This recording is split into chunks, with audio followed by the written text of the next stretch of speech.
absolutely infectious and just get in your mind. We're podding, baby. This is the Drive Time Podcast. Bonus episode. Bonus episode. Bonus. Don't hit any cars. Whoa, do you have a free space behind you? Okay. This is after Zissimo's After Hours. Yeah, so shorter this pod. is Drive Time After Hours. This is going to be a bonus episode. We're going to release it whenever... Oh, shit, my tire pressure's low. We're going to release it whenever I feel like putting it out, which could very well be a Friday or It might Saturday. just be for the Patreon we haven't made either, Yeah. you know? I honestly... There is a car behind you trying to back out. Well, same, but I think we've kind of pigeoned... God damn. You totally just...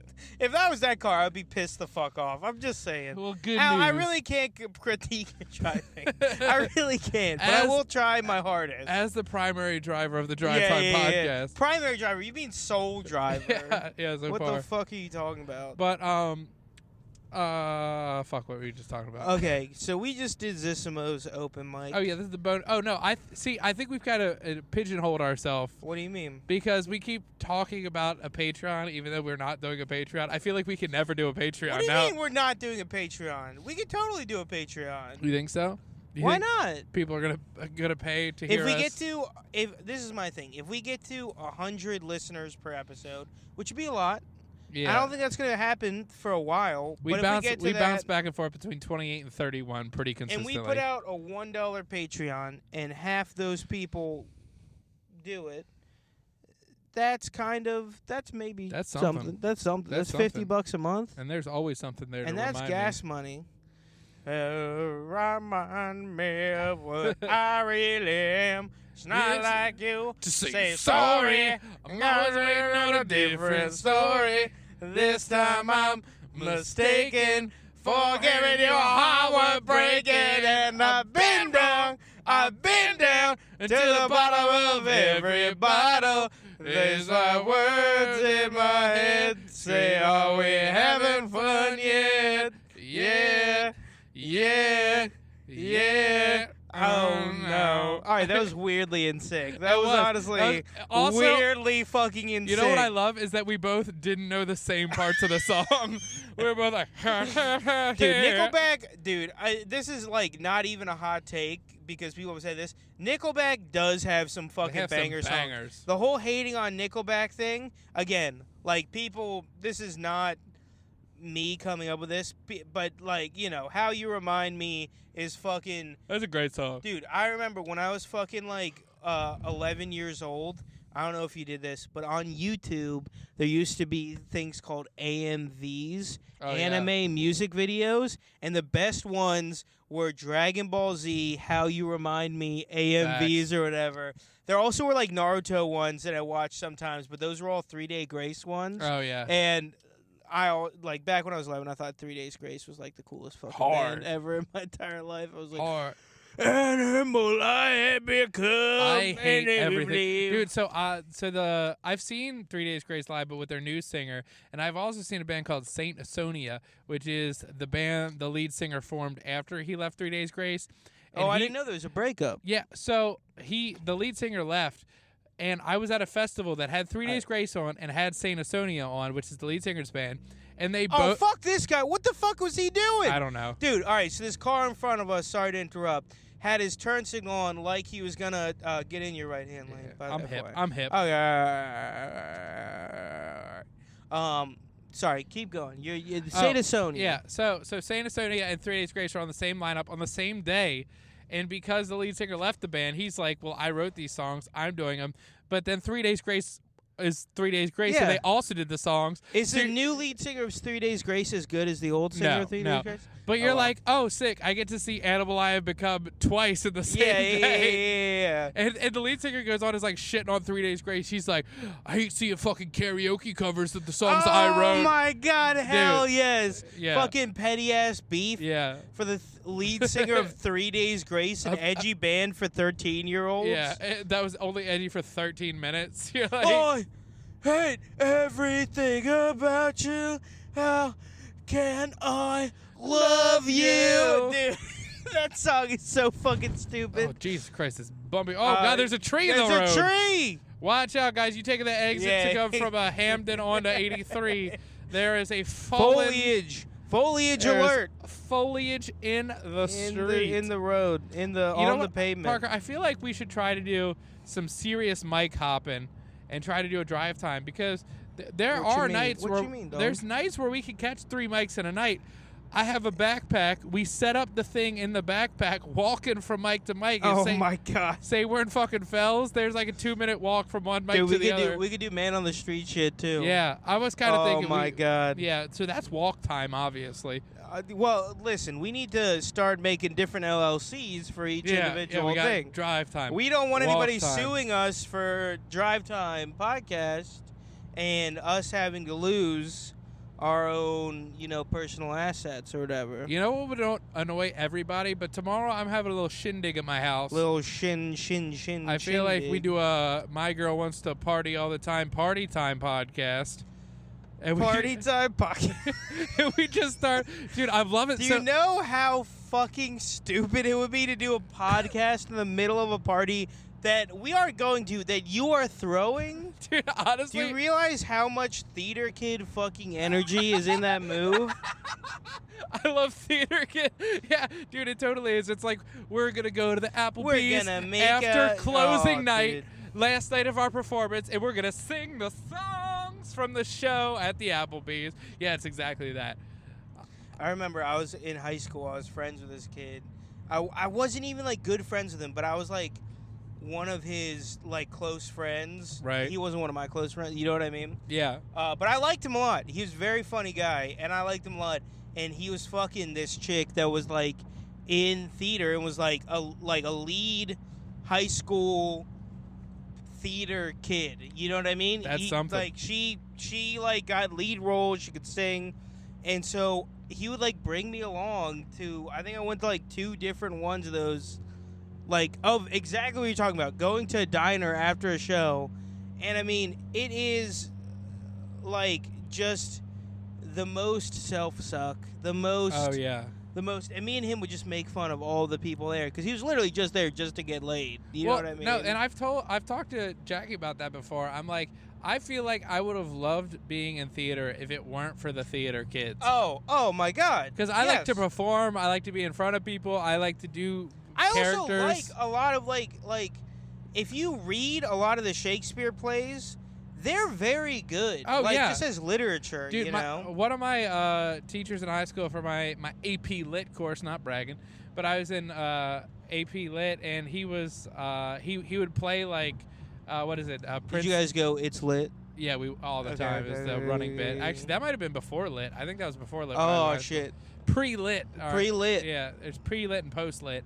It's kind of eras in humanity. Yeah. But he played... It's the 9/11 of phrases. Instead of pre-9/11 and post-9/11. But he would play King Henry IV, King Henry V, good fucking plays. English renditions of the plays. Yeah. And I'm like, damn, this is kind of good. Yeah. The guy who played Falstaff, I was like, this guy's incredible. Hell yeah. Also, what I love about Shakespeare is Falstaff is a dick joke. His name is Falstaff, and it's just limp. It's like a limp dick? It's limp dick. Yeah, all the shit is like that. Yeah. Fucking Polonius in Hamlet is he gives real good advice. I'm glad this is a bonus episode because this is pretentious as fuck. It is. It is very pretentious. Are you familiar with Polonius? Polonius, sir. Yes. Role in Hamlet. The theater. I love the stage. Look, I love the spoken word. Dude, I'm just thinking I'm totally going to try and play Elden Ring after this, and I'm probably going to get my absolute butthole caved in because I am a little... You're not in the pocket?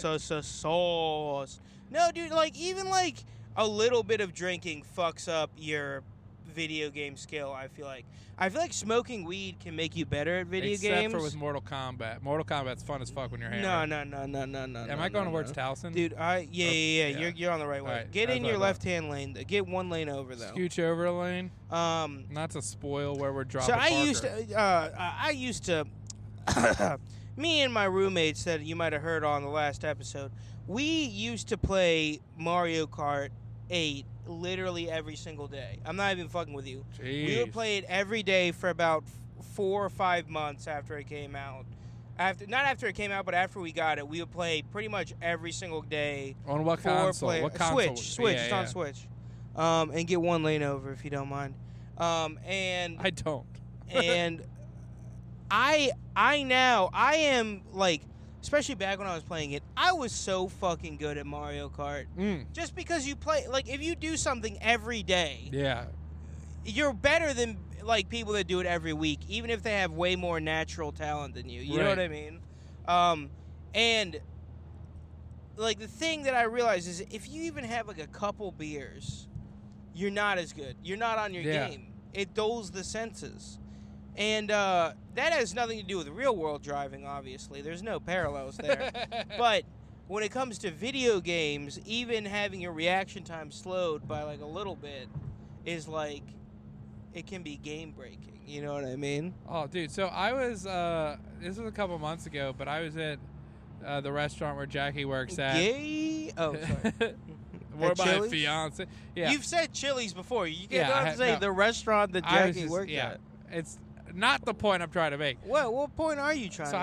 I was at the Chili's, and I was talking to her manager, and little cold in there for me. A little bit chilly in there. Oh, okay. With the bits.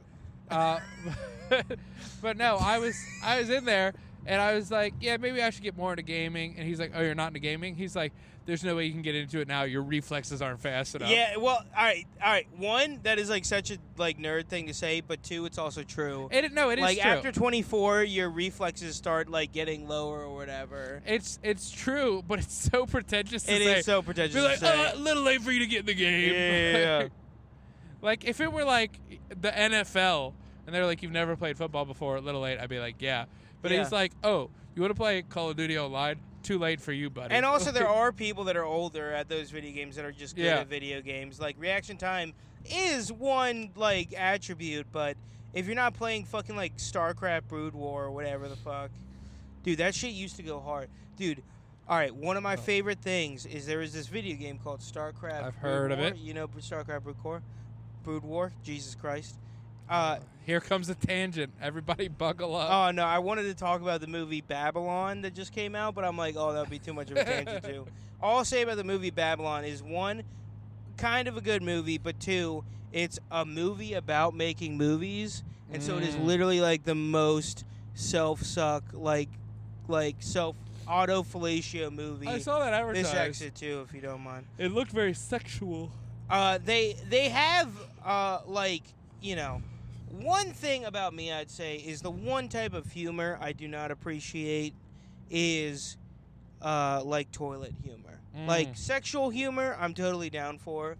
But I don't think people, like, shitting or pissing is funny at all. I agree with that. And there is a lot, especially at the beginning of Babylon, there is a lot of, like people getting shit on them, and it's supposed to be funny. And I don't know. I don't know. The only person that has ever done that shit that's made me laugh is Dave Attell. He has a couple like tags and stuff that are about like shit and piss. And I don't like shit piss jokes. I really don't. A well-timed fart will make me chuckle. Sometimes. But it has to be well-timed. But it has to be one. It can't just like keep going on. I agree. I don't get who is like. I just have never met somebody that thinks someone getting shit on is like. Yeah. Like not shit on as in made fun of, but shit on as in literally feces on the person is funny. Yeah, not a fan myself. It's like why do people always go to rape jokes for what's not funny? I agree. Yeah. Go to. All right, maybe don't. let me backpedal a little bit. Let's not go down that path. That's a dangerous rabbit hole. Dangerous road. No, but we're getting pretty close to Parker's abode already. Homestead, you might say. Do I want to get fast food on the way home? That's the real question. I'm kind of thinking the same. I've been pretty good about my diet. I only ate one meal today. I'm only one meal deep, baby. That's why these dude. Also, I just have to say, bourbon and Coke or bourbon and Diet Coke is literally the easiest drink to get fucked up on ever created. Dude, I don't usually my go-to is Captain and Yeah. Diet. That's my go-to. Dude, Or I beer. love Beer. bourbon. But, dude, the bourbons are just go down so fucking You get a easy. gin and Coke, and you're like, what if I had like 30? Yeah. Like, what if I had? They go down so easy, and they just have, like, the perfect taste to let you know there's alcohol in them, but, like, the perfect, like, they aren't difficult to drink. Yeah. Like, yeah. if you drink vodka sometimes, and they put too much excuse me. Oh, damn, that's a drunk hiccup. Oh, no. God, he's a 1930s homeless guy. I'm a fucking cartoon drunk Yeah. person from the 1920s. I'm fucking Steamboat Willie, motherfucker. Yeah, I thought you were gonna. I put down the window. Oh no, this is it. Yeah, this is I was it. right. You're right. You're right. Trust your instincts, Yeah. dude. Parker, were you gonna drop any bars on this bonus episode? Chilling in the car like I was Beethoven. Oh. About to go home and eat the leftovers. You know, we at the gate. It is my fate. Just did a set. It went great. Al Bonds is driving. It's the drive timing. You know the podcast. We stay rhyming. Out for the peeps. Out for the papes. And I be in the papal states getting all the grapes. Ooh. Talking about squishing with my feet. Ooh. Don't ask for me because you can't compete. Ooh. Don't know how you gonna challenge me. But I can't rhyme anything would challenge me. Set Ooh. myself up for failure like my youth. Ooh. And I still be punching out your tooth. Ooh. They be got the lights on in my neighborhood. Visual. Still all good and it's visual. Ooh. Yeah, that's it. That's all. Parker I got. slipping up, but Al's hopping in. You know when we're spitting, yeah, Al's about to win. Coming in vicious with these wicked sweet bars. You know we're driving, recording, podcasting cars. We are so fly, yeah, we are so fresh. When it comes to spitting lyrics, yeah, we're probably not the best. But we're doing it to make some wholesome content. We've already done 2 tonight. Our creativity is spent. Chicka, that's a wrap, y'all. All right, this has been the Drive Cut it. Time Podcast. Bonus episode, Drive Time Bonus After ep. Hours, And that's third it. ep of the night. And that's it. That's all there is. Bye. Bye.